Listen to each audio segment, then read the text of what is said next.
퍼밋 관련돼서 궁금해 하시는 점들이 많으신데 헷갈려 하시는 것도 많고요. 퍼밋은 이제 시청에다가 공사한다고 시청을 해가지고 인스펙터가 나와서 확인을 해주고 이제 그런 작업입니다. 근데 퍼밋을 했을 때 나오는 그 인스펙터는 주로 이제 스트럭처란 부분, 뭐 H백 그리고 플러밍 이런 것들 위주로 많이 봅니다. 퍼스널 베이스먼트 같은 경우 리걸 스위트는 완전 다릅니다. 리걸 스위트 두 번째 유닛을 만든 경우는 완전한 두웰링 유닛이 되는 거기 때문에 그 법이 훨씬 다릅니다. 비용적인 부분도 많이 들고요.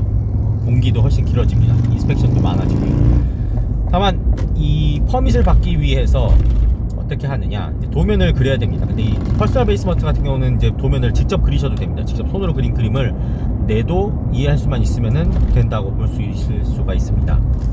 리걸 스위트는 그렇지 않고요. 이제 합법 유닛 같은 경우는 이게 합법 리걸 스위트, 리걸이라서 이게 리걸이 아니면은 일리걸인가 이렇게 생각하시는 분들이 있는데 그게 아니고요. 리걸 스위트는 이제 합법적으로 또 다른 유닛이 되는 겁니다. 예를 들어서 제가 19번지에 뭐 살고 있다면은 이 19번지 유닛 1, 19번지 유닛 2로 나뉘어지는 겁니다. 듀플렉스가 되는 거예요. 그렇기 때문에 컨버전이 되는 거고요. 그래서 합법적으로 이 공사의 주소가 새로 생기는 거기 때문에 공사를 해서 그게 차이입니다. 아무튼 그래서 하시게 되면은 도면을 그리실 때 많이 헷갈리시는 부분이 전기를 그리면 안 됩니다. 전기는 온타리오 얘기입니다. 온타리오에서는 ESA가 지금 다 관리를 하고 있습니다. 그래서 전기 인스펙션은 ESA에서 받으셔야 되고요. 도면에다가 CT에다가 내는 도면에다가 전기를 그려버리게 되면은 CT에서 도장을 찍었을 때 전기까지 어프로브를 한 거가 되기 때문에 전기를 그려서 도면을 내면은 전기를 다시 지워서 다시 내라고 요청을 합니다. 그렇기 때문에 손으로 그린 도면이었다면은 그 전기 있는 부분만 딱 빼기가 쉽지가 않잖아요. 그래서 다시 하기가 쉽지가 않기 때문에 지우시는 게 좋습니다. 안 하고, 그러니까 제일 좋은 방법은 existing drawing을 그리세요. 그러니까 지금 비어 있을 때 그 현재 벽 같은 것들을 그린 다음에 그거를 스캔을 해서 복사를 해서 복사본에다가 이제 새로운 벽들 그리고 구조물들을 그립니다. 그러고 나서 그걸 또 복사를 해서 그 다음에 전기를 그리게 되면은 세 개의 다른 원본들이 나오실 수가 있겠죠. 그렇기 때문에 그런 부분들을 잘 생각하셔서 도면을 그리는 게 좋고, 인스펙터를 신청을 하시려면 보통 이틀 정도 전에 신청을 해야 됩니다. 그러니까 수요일날 인스펙션을 받고 싶으면 월요일날 인스펙션을 신청을 하셔야 되고, 비즈니스 데이, 2 비즈니스 데이 전에는 해야 됩니다. 근데 인스펙터가 굉장히 차이가 많이 납니다. 그게 지금 조금 이제 온타리오 빌딩 제 문제점이라고 생각하는데, 뮤니시팔리티, 그러니까 나야가라 다르고 토론토 다르고 해밀턴 다르고 다 다른데 가뜩이나 인스펙터마다 또 요구사항이 다 달라버립니다. 그러니까는 기준이 없다고 보면 됩니다. 그냥 인스펙터가 요청할 때마다 다르고, 아키텍처마저도 달라요.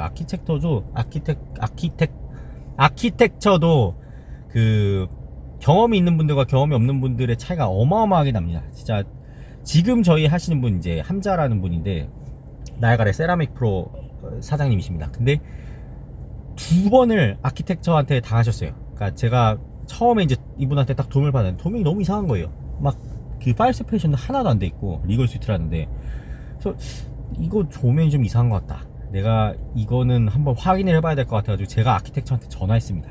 전화해서 결국에는 다 틀렸다는 거를 이제 밝혀냈어요. 다 틀렸고, 그래서 그분이 이제 그 메이어한테 이야기를 했죠. 여기 짐 디오다디 그분한테 이야기를 해가지고 이 빌딩 디파트먼트 루시아노한테 연결이 돼가지고 새로 했습니다. 미시사가 있는 어떤 그 드로잉하고. 근데 제가 보니까 얘도 굉장히 이상해요.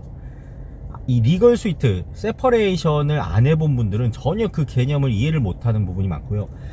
경험이 있으신 분들은 저희가 흔히 하는 방법과 또 다르게 문제를 해결하는 방법들이 있습니다. 예를 들면 퍼네스룸 같은 경우가 굉장히 복잡해요. 퍼네스룸은 원래 거기 이제 핫 워터 탱크도 들어가고 퍼네스도 들어가고 유틸리티 룸에, 그렇기 때문에 화재 위험이 굉장히 많잖아요. 그래서 거기 뭐 스프링클러를 설치해야 될 경우도 있고, 거기 위에 덕트랑 뭐 배선 엄청나게 많은데 거기 뭐 드라이버, 천장 드라이버를 다 해야 되는 경우가 있습니다. 말도 안 됩니다, 사실. 그래서 얘를 세퍼레이트를 어떻게 시키냐를 되게 고민을 많이 하는데, 또 그 천장을 못 하기 때문에 이 베이스먼트 유닛과 이 베이스먼트 유닛과 퍼네스룸이 세퍼레이션이 어려운 경우도 많습니다. 근데 이게 하다 보면은 솔루션들이 나오는데 이 케이스가 퍼지지를 않으니까 이 솔루션이 이 도움이 안 됩니다. 그러니까 누군가는 이런 것들을 취합을 해가지고 좀 기준을 좀 정해줬으면 좋겠어요. 온타리오 빌딩 코드에. 아무튼 뭐였냐면은 퍼네스룸을 벽을 프레이밍 하기 전에 드라이버를 싹 다 치는 겁니다. 천장을 할 수 있는 데까지. 그리고 그 드라이버 밑에다가 프레이밍 퍼네스룸 벽을 쳐버리면은 세퍼레이트가 된다 이겁니다. 굳이 여기다가 이제 다른 벽을 더블을 치지 않아도.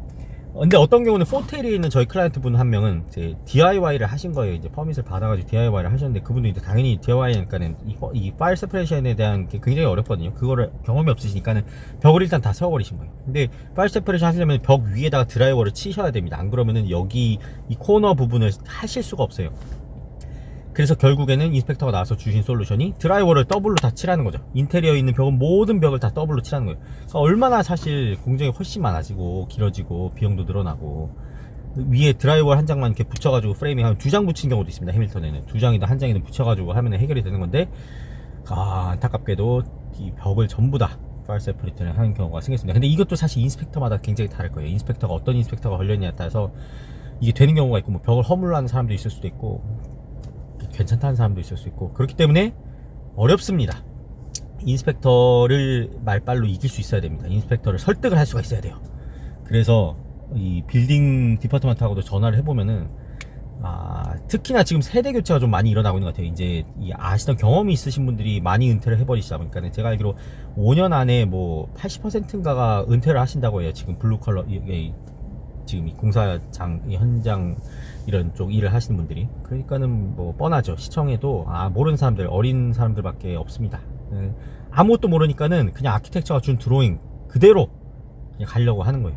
그러니까는 보통 어떤 식이냐면, 아키텍처가 드로잉을 줬어도 인스펙터가 나와서 이건 이렇게 할 필요는 없어 라고 했으면은, 노트를 적어주면은 그 드로잉 가지고 저희가 그냥 공사를 하고 받을 수가 있는데, 인스펙터가 자기 어토리티가 없는 거예요. 전혀 아는 게 없으니까는 그냥 무조건 드로잉대로 해야 된다. 그래야지 자기 라이어빌리티가 없어지니까. 그러니까는 결국에는 이 드로잉을 리비전을 받든가, 그러려면 또 피를 내가지고 다시 드로잉을 해가지고 다시 시청에다 내가지고 인스펙션 다시 피 내고 다시 퍼밋 피를 내가지고 받으셔야 됩니다. 기간도 또 2, 3주 또 날리시는 거죠. 그러니까 지금 그런 상황입니다. 뭐 온타리오만 그런 게 아니겠죠. 그렇기 때문에 잘 아는 분들끼리 정보를 나누는 네트워크를 많이 만들고, 그 안에서 점점점 이게 빌드업이 돼서 결국에는 영향을 끼쳐야겠죠. 뭐 시에다가 이거를 건의를 해가지고 바꿔버리든지 기준을 좀 제대로 세우든지 해야 될 필요가 있습니다. 지금 캐나다가 땅은 넓지만은 이렇게 뮤니시팔리티마다 다 달라질 필요가 없는 것 같습니다. 그래서 아무튼 가장 많이 헷갈려 하시는 분들이 그 두 가지인 것 같습니다. 이 전기 그리셨다가 다시 빠꾸 맞는 분들이 많으셔가지고, 그 다음이 이 파일 세퍼레이션, 이런 부분들은 확실하게 리걸 스위트 하실 때는 하셔야 되고, 퍼스널 베이스먼트 같은 경우에는 뭐 본인이 보이기에 편한 도면 그려가지고 내셔도 충분히 받으실 수가 있습니다.